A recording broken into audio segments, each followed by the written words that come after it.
everyone. Now in this video I have to describe you about the topic is borrowing. I think it is quite interesting for you. It is described in our constitution under article 292 and 293 and सबसे पहले हम देखते हैं article 292 क्या बोलता है. Borrowings, उधारी. ठीक है. The executive power of the union extend to borrowings upon the security of the consolidated fund of India within such limit. जो एग्जीक्यूटिव पावर है यूनियन की बोरोइंग की एक्सटेंड करती है जिससे अपॉन द सिक्योरिटी, जो सिक्योरिटी होती है कंसोलिडेटेड इंडिया के ऊपर.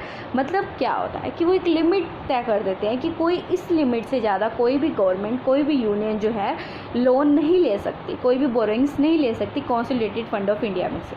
ठीक है. अगर जो टाइम टू टाइम जो इनकी लिमिट है वो फिक्स कौन करता है, वो पार्लियामेंट करती है यूनियन लेवल के ऊपर, और टू द गिविंग और गारंटी देती है कि यही लिमिट रहेगी जो फिक्स की गई है. आगे जो ये बोलता है आर्टिकल 292.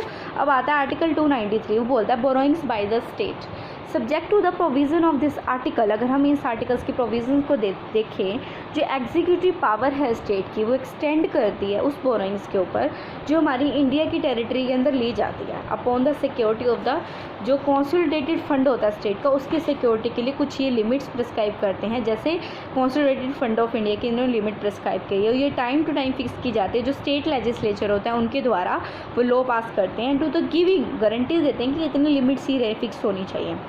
सब क्लॉज 2 बोलता है द गवर्नमेंट ऑफ इंडिया में सब्जेक्ट टू सच कंडीशन, जो बताई गई हैं इस लॉ के, जो लॉ बनाती है पार्लियामेंट, उसने बताया है कि make a loans to any state और so long as any limit fixed under article 292. जितनी लिमिट फिक्स की गई है 292 के अंदर उतनी लिमिट तक आर नॉट एक्सीडेड. ठीक है. इससे ज़्यादा नहीं जाना चाहिए. Give guarantees in respect of loans, जो स्टेट लोन ले रही है उसको गारंटी भी देनी पड़ेगी कि हम दे देंगे. And any sum required for the purpose of making such loan shall be charged. जो भी इसके अंदर सम्स रिक्वायर होंगे अगर कुछ भी लोन्स के लिए, जब स्टेट लोन लेगा तो वो कंसोलिडेटेड फंड ऑफ इंडिया में से भी ले सकते हैं.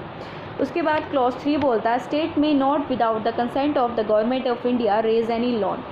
जो स्टेट है बिना जो गवर्नमेंट ऑफ इंडिया के कंसेंट के लोन को नहीं वो कर सकता. अगर there is outstanding, there is पहले ही कोई लोन पड़ा हो या फिर जो पहले की गवर्नमेंट है उसने कोई लोन लिया वो भी अभी पेंडिंग पड़ा हो, तो पहले वो लोन देना पड़ेगा फिर इनको अगला लोन मिल सकता है.